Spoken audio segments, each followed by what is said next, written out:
chisels and slaves and all that.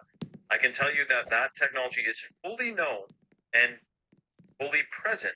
Yes, Shane, it's called having a work ethic, becoming a master of your craft, and working together as a community towards a common goal. No lasers, no harmonic frequencies, just talented fucking people. The fact that you don't get this speaks volume. And boom, speedrun is done. Holy shit. This is not much of a speedrun. Nothing's ever a fuck am I kidding? Okay, I need to catch my breath, take a fucking breather, and figure out how to tie this all together. So while I do that, please enjoy this final montage of Shane Vibes Truth Conspiracyism. If this is true, this would change the entire official story of how history unfolded. Might see where I'm going. I can't imagine believing the complete official narrative. Although I am hesitant to accept generally the official thing, official explanation. The official story says that there are no pyramids there, so we're not going to talk about that. The reason we don't know about them is because they're not really preferred to be discussed on platforms like this. Now, they can tip to us about the news and what happened yesterday. Imagine how bad history is. They want to sell fake history books. I'm not buying it. The records are completely kept. They know exactly how they did it. So with that being said, how much of our history do we really know? And what's true and what's false? I'll see you in Iran. Total free speech over there. Don't have to bite your words, bite your tongue. And in fact, many people are talking about certain conflicts in the Middle East maybe actually defeat the world. See where things get a little bit sketchy. Documentaries on the banned. And they want you calcified, dumb, docile, weak, and unwell. Stimulate your pineal gland. That's why I'm always talking about pineal glands and decalcifying it. You may experience enhanced spiritual awareness, not to mention mental clarity, even psychic capabilities, but not if your pineal glands calcify. Decalcify the pineal gland, that could be considered in contravention to the official narrative. Of course, this is all debunked, but it does leave people wondering. Oh my god.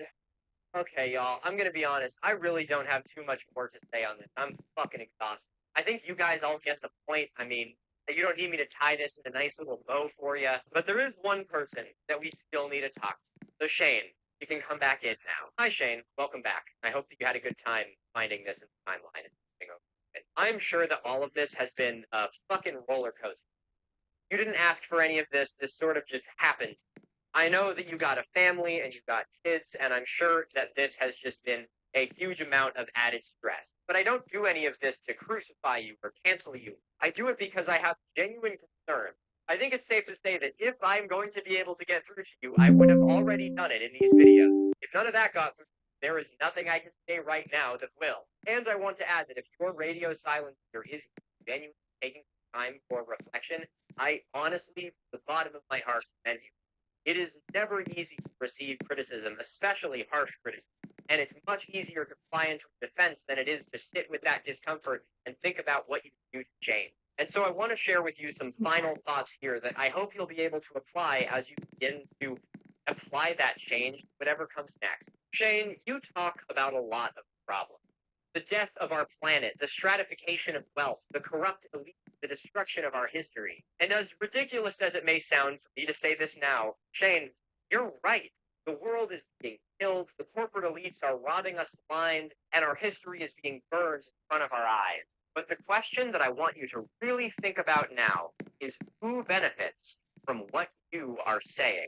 Because while many of your concerns are valid, the things you are saying are doing nothing except upholding a system that you claim to despise. I think one of the best examples of this is a topic of yours that we haven't covered at all in these videos yet. And that is, wouldn't you know, climate change. You claim to care deeply about our planet. You say that it's our job to take care of it and that we should be the stewards of it. All of which I completely agree with. And yet you are constantly pushing pseudoscience climate change denial. In fact, the last video about 7 or 8 days ago now is doing exactly that. If you talk about a Daily Mail article complaining about Al Gore and climate alarmism, as funny as it is for a guy who doesn't trust the media, citing the Daily Mail, there's something much more important I want to get to about this. Have you ever stopped to think who benefits from climate change denial? Think about it for a second. It's not you. It's not me. It's not any of us. It's the elites. It's the system. It's the corporations. You don't deny climate change because you just have a better understanding